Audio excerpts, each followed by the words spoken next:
As the Audacity followed the Imperial escort toward the nearest outpost, Captain Chen ordered a complete but discreet analysis of everything they observed. Lieutenant Wang compiled a database of Imperial communications protocols, while Dr. Rivera collected biological data on the 6 different species they'd encountered among the Imperial crew. In the mess hall, off-duty crew members shared observations in hushed tones.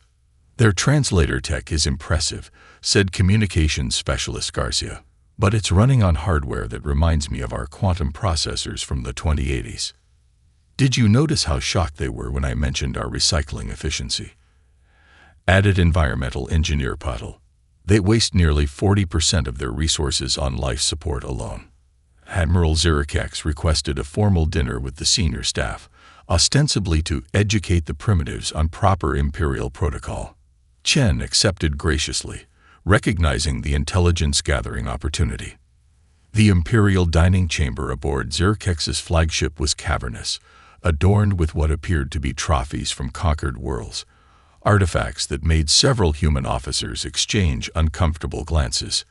"Your vessel," Zirkex began, mandibles clicking between words as he addressed Chen, "is remarkably compact. Does your species always travel in such constrained conditions?" "We believe in efficiency," Chen replied diplomatically. "Every cubic meter serves multiple functions." "How quaint," the Admiral responded. "Imperial design philosophy embraces grandeur as a reflection of our civilization's magnificence." Chief Engineer Jackson couldn't resist. "And your power conversion ratio? We've been monitoring your emissions. Seems like you're losing about 30% to heat." A ripple of discomfort passed through the Imperial officers. One whispered urgently to Zirkex, who dismissed the concern with a flick of his armored appendage. "Primitive sensors often misinterpret advanced technologies," Zirkex said smoothly. "I assure you, our systems operate at peak theoretical efficiency." After dinner, an Imperial officer named Vexlor approached Jackson privately, nervously glancing around for observers. "Your assessment of our power systems," the alien said quietly, "was accurate. I've submitted improvement proposals for 20 cycles, but they're always rejected as unnecessary deviations from Imperial standards." Jackson offered a sympathetic nod. "Bureaucracy can be frustrating anywhere in the universe, I guess." Later that night, Captain Chen held a secure briefing in her quarters, their conversation masked by countermeasures from Earth's intelligence services. "They're technologically stagnant," she summarized. "Advanced in some areas, bizarrely backward in others. It's as if they stopped innovating centuries ago. Or they're showing us outdated technology deliberately," Security Chief Ortiz countered. Dr. Rivera shook her head. "Their biological responses can't be faked. They were genuinely shocked by our medical tech. I think they've simply been the biggest fish in the pond so long they've forgotten how to evolve." As the Audacity approached the Imperial outpost, a massive structure that resembled a Baroque cathedral more than a space station, Chen made a decision. "We play along," she instructed her crew. "We're the odd primitives grateful for Imperial attention. Meanwhile, we learn everything we can. If they've truly stagnated for centuries, Earth needs to prepare. Not for their current technology, but for what they might become if we inadvertently wake them up." The massive docking clamps engaged with unnecessary force, rattling the Audacity's frame. A theatrical welcome ceremony awaited them, designed to overwhelm newcomers with Imperial might. Ready to act impressed, Chen asked her assembled crew as the airlock prepared to cycle.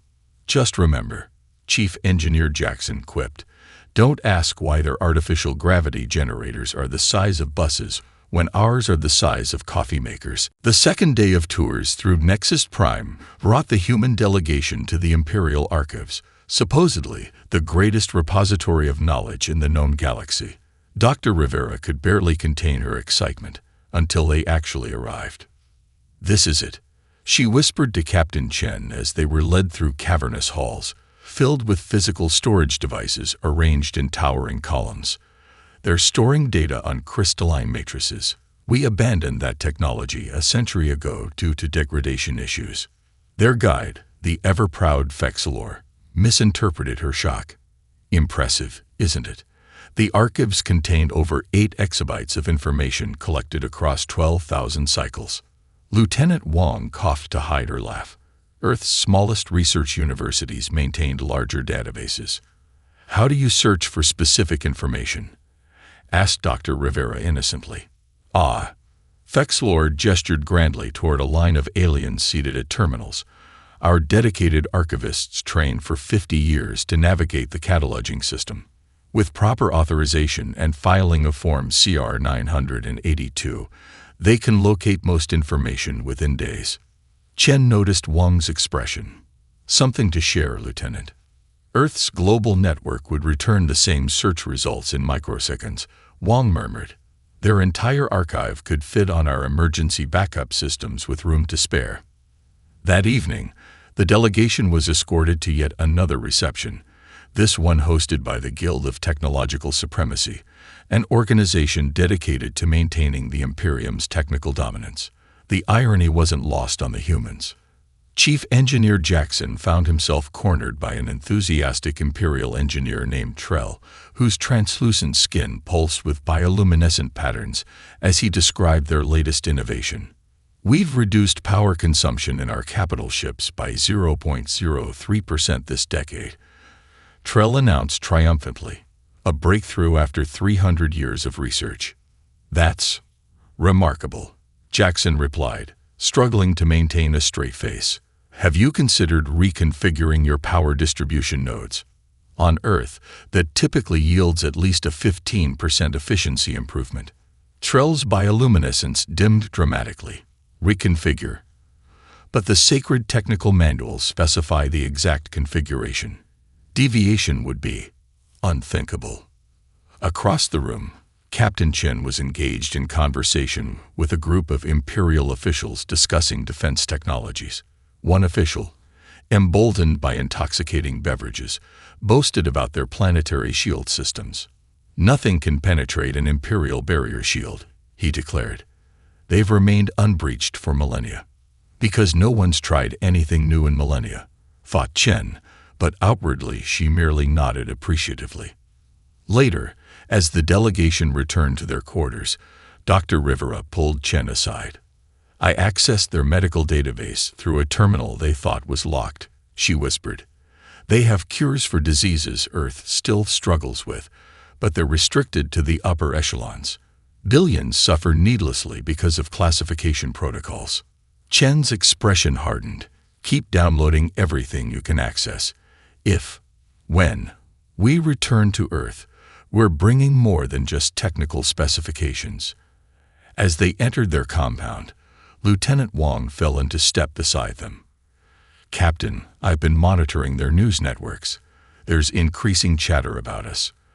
They're calling us anomalous primitives and evolutionary aberrations.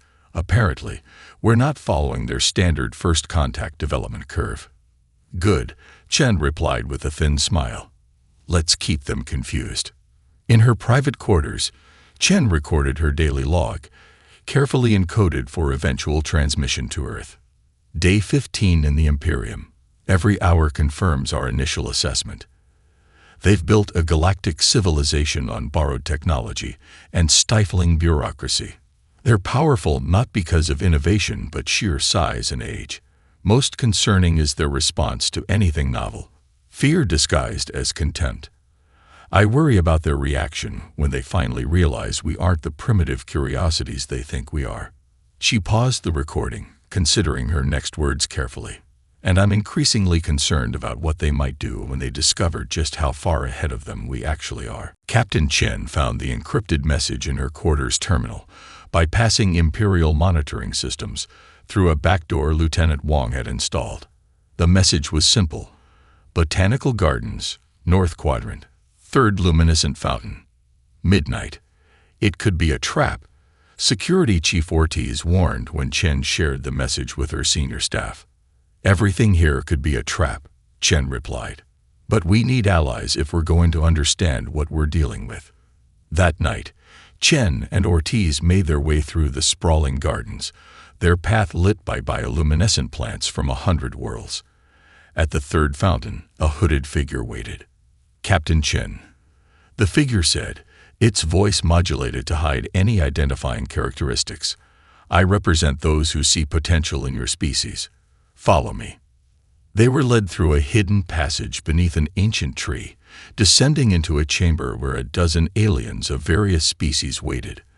Their leader, the gaseous entity contained in an exoskeleton, floated forward. I am Nixtalar. They introduced themselves. What you've seen of the Imperium is a facade. We are the collective, those who believe the Empire has sacrificed innovation for control. We've noticed, Chen replied dryly. You don't understand. Another alien interjected, this one resembling an arachnid with translucent skin. The Imperium doesn't just discourage innovation, it actively punishes it. The last species that attempted to improve upon Imperial technology was genetically modified into mindless labor drones. Nixtalar's form pulsed with what Chen interpreted as sadness. We believe the Empire's technological stagnation was inevitable until your ship arrived. Your very existence proves their fundamental lie, that innovation leads to chaos. Meanwhile, across the capital, Raj Patel found himself in a luxurious establishment catering to Imperial bureaucrats. His natural charisma and practiced sales techniques had made him unusually popular among the administrators. Another round for my friends, Patel announced, his translator conveying the perfect blend of deference and camaraderie. You primitives understand pleasure better than expected, slurred a high-ranking official whose name translated roughly as process superior. Patel leaned in conspiratorially. Speaking of understanding, I've been trying to figure out your amazing political system. On Earth, we have this ridiculous thing called voting where regular citizens select their leaders. The table erupted in what Patel's translator identified as laughter. Preposterous, exclaimed Process Superior. How can inferiors select superiors? The very concept defies natural order. Exactly. Patel agreed enthusiastically. And get this, our leaders serve for limited terms, then step down voluntarily. One official's translation module actually short-circuited, emitting a small puff of smoke. Voluntary relinquishment of power, gasped another bureaucrat. Without ritual combat or divine intervention. Impossible.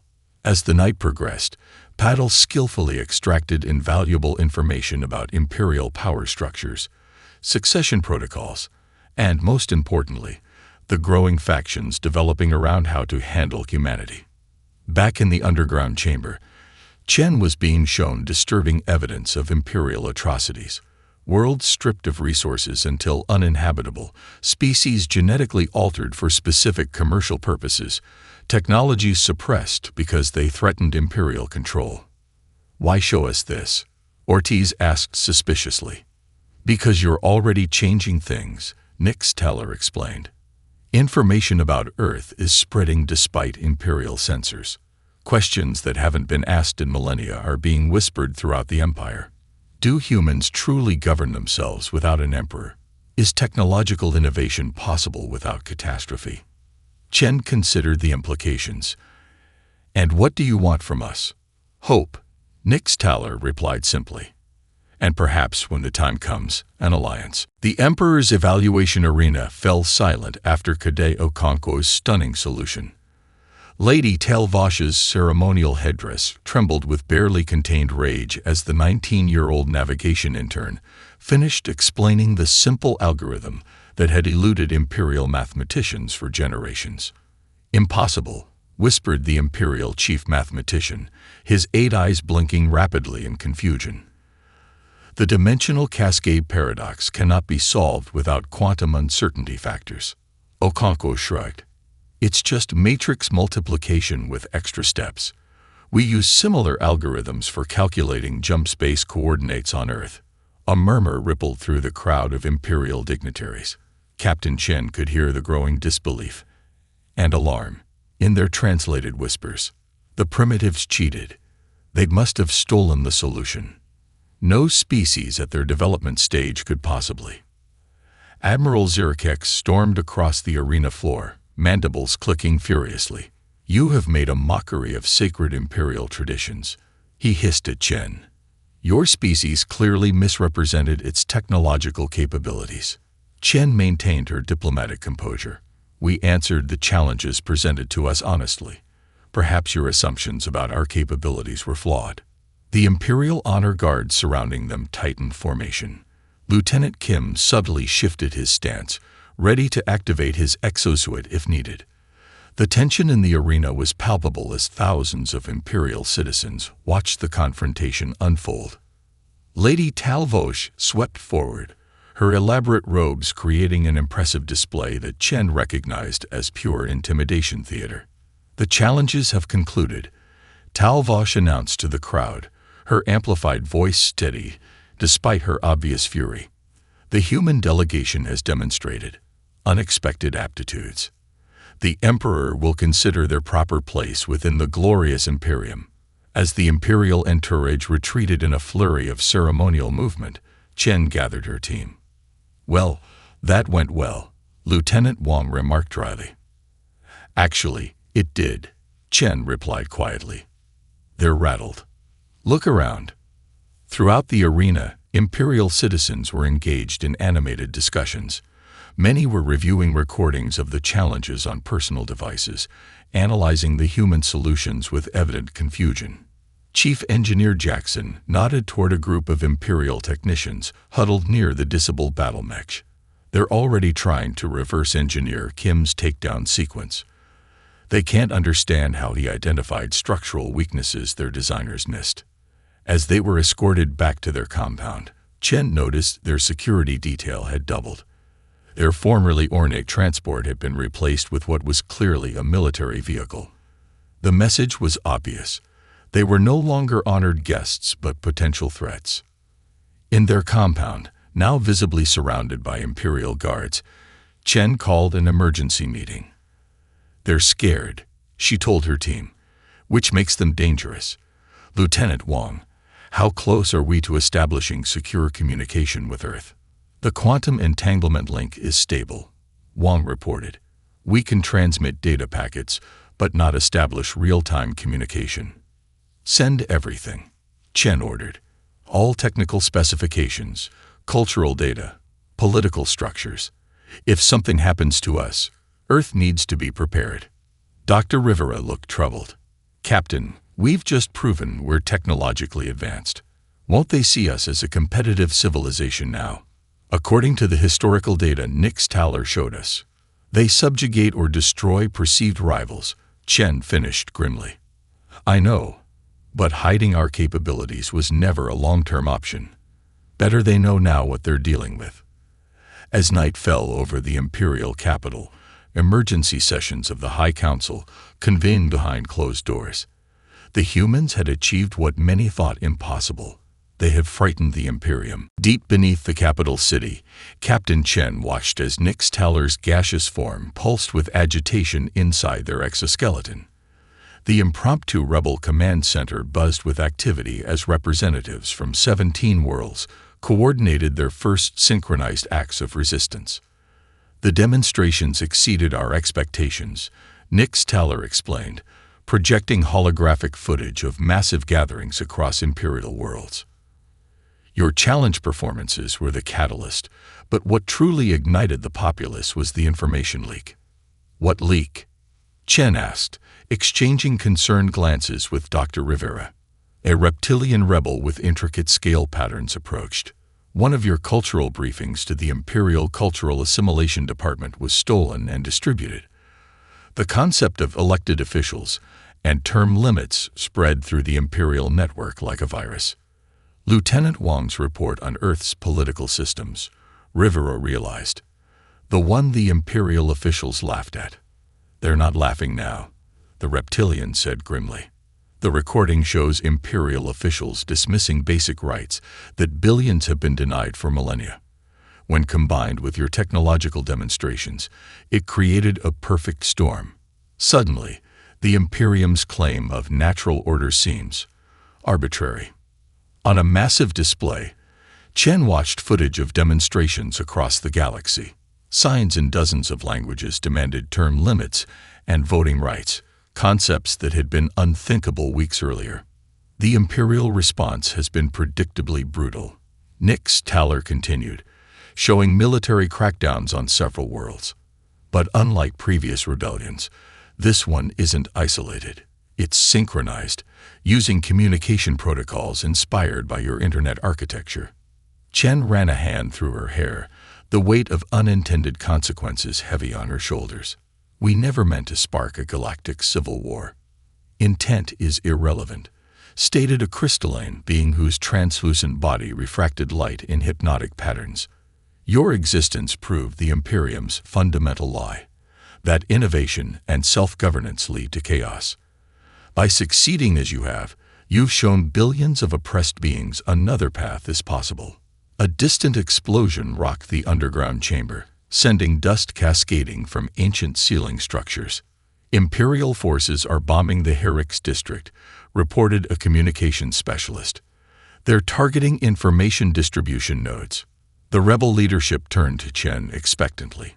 She felt the weight of their gaze, hoping, perhaps, for Earth to officially join their cause, to provide the technological edge needed to overcome millennia of Imperial dominance. I can't commit Earth to your rebellion, Chen said carefully. That decision requires authority I don't possess, but I can't stand by while civilian populations are bombed for wanting basic rights either. She turned to her crew. Dr. Rivera, share the medical nanite specifications with their medical teams. Lieutenant Wang, help them secure their communications against Imperial surveillance. Chief Jackson, provide defensive shield schematics. Protection only, nothing offensive.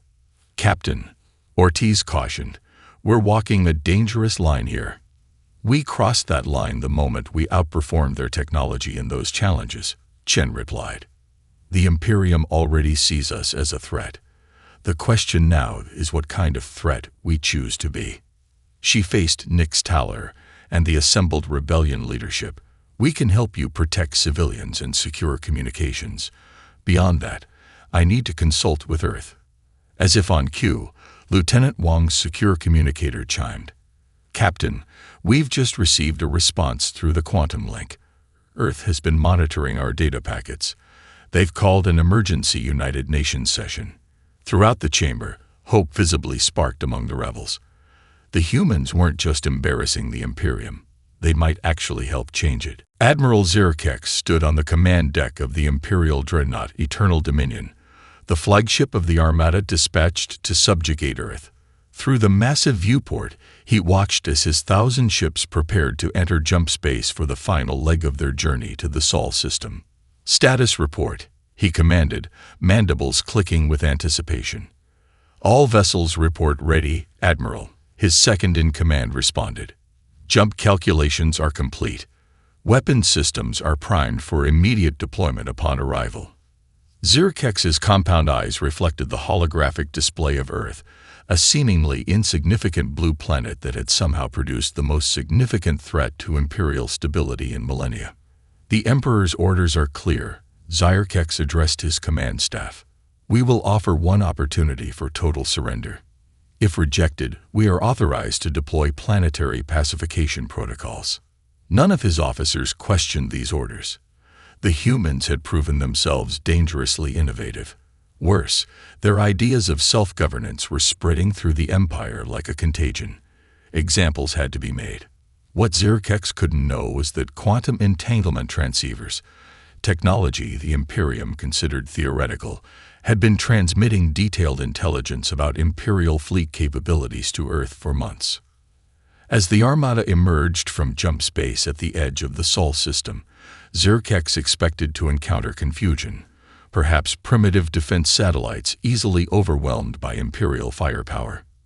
Instead, his sensors immediately detected hundreds of small craft in precise formation around Earth and its moon. More alarming were the energy signatures, unlike anything in Imperial records. Impossible, whispered his chief tactical officer. They've deployed a planetary shield. The energy requirements would be... Admiral, interrupted the communications officer. "We're receiving a transmission from Earth Defense Command." The holographic display activated, showing the human officer whose insignia identified him as Admiral Rodriguez of the United Earth Defense Force. "Imperial Armada, this is Earth. We are aware of your intentions. Be advised that the Sol system is protected space. Any hostile action will be met with proportional response. We are prepared to open diplomatic channels if you wish to communicate peacefully." Zirkex bristled at the implication of equality. These primitives should be begging for mercy, not offering diplomatic options. "Prepare main batteries," he ordered. "Target their largest defense platform as a demonstration." The Eternal Dominion's weapon systems powered up, the energy buildup creating a visible distortion field around the massive ship. Zirkex allowed himself a moment of satisfaction. Soon, these upstart humans would understand the consequences of defying the Imperium. "Fire," he commanded. The dreadnought's primary weapon discharge, a devastating energy lance that had shattered planetary defenses across a dozen systems. It struck Earth's defensive shield and dissipated completely. Before Zirkex could process this impossibility, his tactical officer shouted in alarm. "Multiple incoming projectiles. They're too small for our targeting systems." Hundreds of maneuverable drones swarmed the Imperial formation, bypassing shield frequencies that had remained unchanged for centuries. The elegant but predictable Imperial battle formations, drilled into officers at the Academy for generations, became their undoing as Earth forces exploited weaknesses that no Imperial opponent had recognized before.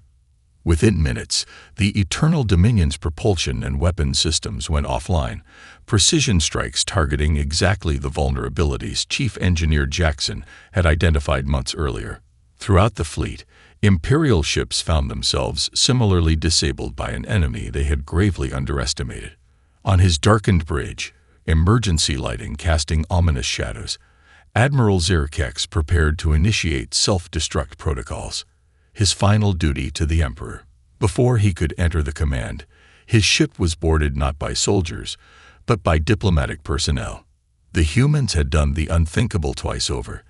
They had defeated the Imperial Armada, and now they were offering mercy. The diplomatic chambers on Lyria IV hummed with tension as representatives from 22 formerly Imperial worlds gathered for the third day of Concordat negotiations. The temporary structure, assembled using Earth prefabrication techniques, had drawn gasps when delegates learned it had been constructed in just 4 days, a process that would have taken Imperial engineers 6 months. Ambassador Chen, still adjusting to her diplomatic role after a military career, observed the gathered species with cautious optimism. The sight remained extraordinary. Beings of wildly different biologies and evolutionary paths, attempting something the Imperium had declared impossible, voluntary cooperation without hierarchy. "We cannot agree to Section 12, declared the Vixilian representative, his crystalline form glittering under the chamber lights. "Our species cannot biologically tolerate the proposed shared atmospheric standards." Chen had anticipated this objection. "That's precisely why Section 12.3 includes the Adaptive Accommodation Clause," she explained. "No member world would be required to implement standards incompatible with their biology. The baseline is flexible, not absolute." The Vixilian's crystalline surface rippled in the equivalent of surprise. We had not read that far. The Imperium would never have included such considerations. "That's the fundamental difference," Chen replied. "The Concordat isn't about forcing identical systems on different worlds.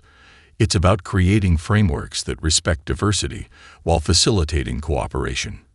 On the chamber's far side, Earth scientists collaborated with former Imperial engineers, demonstrating terraforming techniques that could help restore Lyria IV's damaged ecosystem.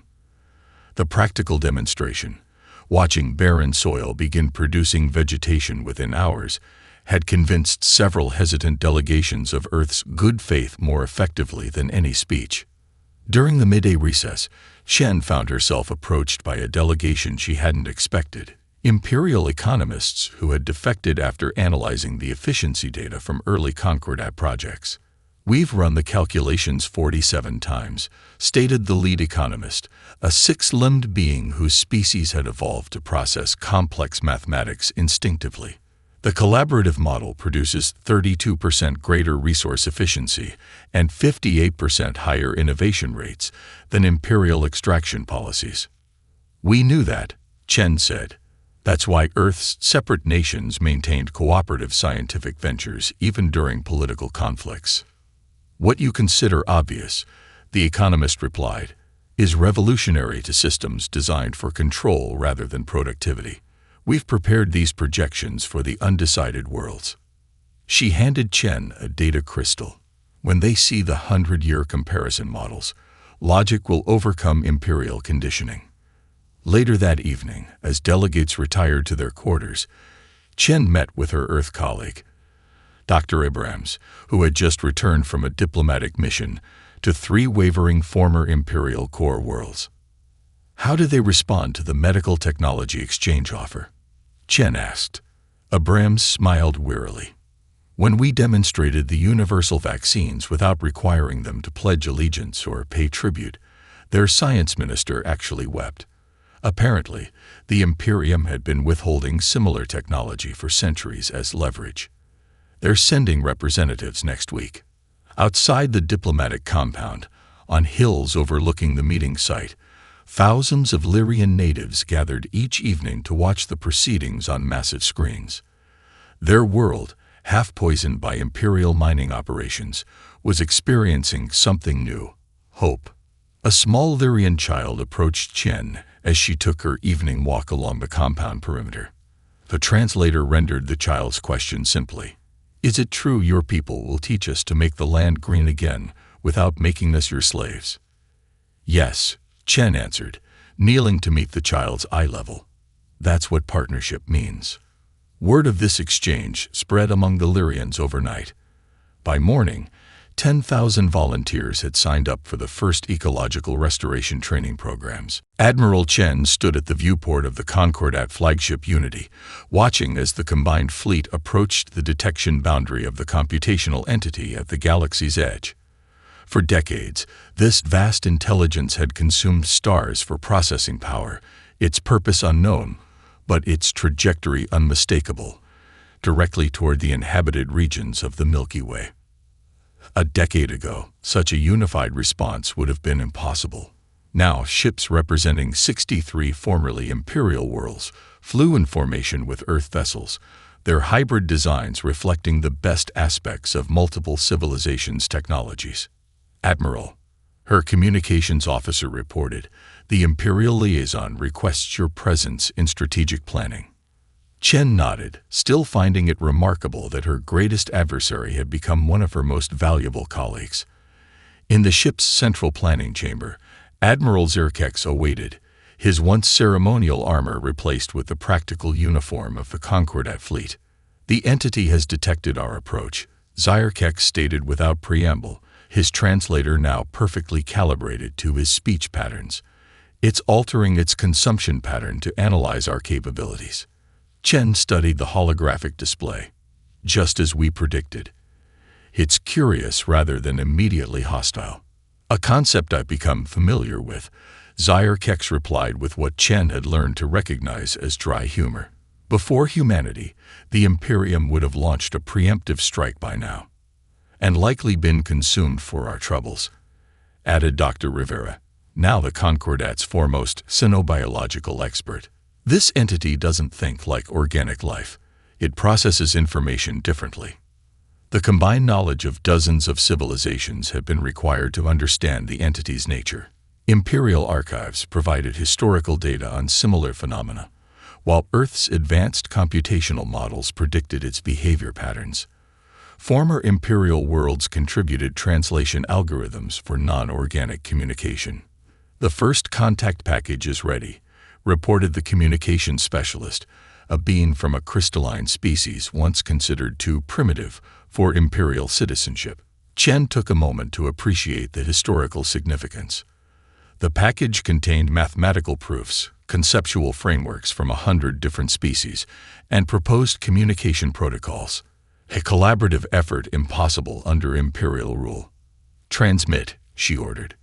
As the signal was sent toward the vast computational construct, Chen remembered her first days in the Imperium, when humans were dismissed as primitive curiosities.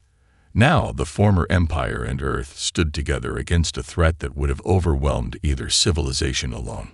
The entity's response came more quickly than expected, a complex data stream requiring the combined processing power of the fleet to decode.